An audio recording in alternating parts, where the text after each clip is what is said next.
This is called black eyeliner. Quote, it can get dirty and you don't have to worry. You can spill coffee on it. I mean, I am getting a little tired of it now, and I tried for 2 or 3 years, and then I went back to this because it's so, I think it really is about not wanting for me. I don't want to worry about myself. I want to be out of myself, and I don't want to worry about my body. I don't want to worry about anything. I don't want to worry about it, unquote. Told Annie Leibovitz, the final photographer of a living John Lennon, to Bella Freud, granddaughter of the father of psychoanalysis, on her psycho-fashion-focused podcast, Fashion Neurosis. Aside the convenience of the color and a small stint of sprinkled shirts when having children, her reasoning being an interesting explanation. An apparel chosen so as to dissociate from her own external persona. A black flat affect, so to say. Regarding fashion and its actual impact on a person's psyche, undoubtedly as a person is what they eat, they refract what their attire refracts, chosen for aesthetic effect. And it's not as a cause, more a contributing factor. The perspective taken in by the senses, light refracting into the eyes for sight, historically has a fair role in life as well as in general health. I mean, during the Spanish flu pandemic in 1918, treated patients placed outside into open-air wards gained an increased likelihood for survival and recovery. And so under settings of over a century later, and more modern refractions of data, the change from yellow light to pale fluorescent and its subsequent salience is a poignant pick.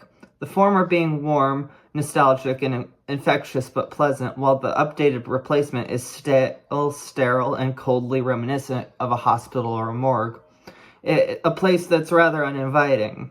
And so simultaneously, sitting in the sun in that truly warm light the yellow imitates can cause skin cancer. And land one in that final hospital stay regardless of mode of dress. With that, it's not so black and white, rather a refutation of that polarity.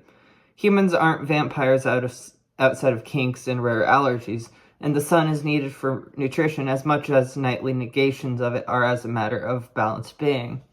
Interestingly, however, both pale and yellow lighting are uncanny in their own reflections in their own way. Similar to the analogy regarding morality and aesthetic-based qualms about killing one and simple flicks of the wrist in attempts at the other, it's almost a false binary in that. Yellow feeds into nostalgia while pale lighting is almost designed for depression. The moon's refraction isn't pale, it's with a silver hue that separates it from the sun, though it is with the same light style as a morgue. Give me a second. Quote, the moon attracts and repels alternately the fluid of the earth, and thus produces the ebb and flow of the sea, unquote. Light within the dark, making it possible for life, and dark encompassing it so as to allow for a balanced breath in the midst of solar heat. Departing momentarily to a brighter hue and quoting American designer Pauline Trigger, who urged simply, quote, when you're feeling blue, wear red, unquote. And in response, an extended explanation in her guidebook, Your Beauty Mark, Dita Von Teese asks on this advice and answers extensively, quote, how essential is red to a wardrobe? As my makeup artist friend Gregory Art likes to quip, red is the little black dress of makeup. So are the powers of a red lip that the color is unequal to any other shade of lipstick. In traffic, red might mean stop, yet everywhere else in life it connotates action. Ancient civilizations applied red face paint for fertility rituals. Artists color passion, lust, and anger in red. Witches claim it is the most potent of colors in a spell. Scientists have established that seeing red increases heart rate, blood pressure, and hunger. Two researchers in 2008 found that whether the forces are societal or biological. The color red acts as an aphrodisiac for men. They find women in red more attractive, unquote.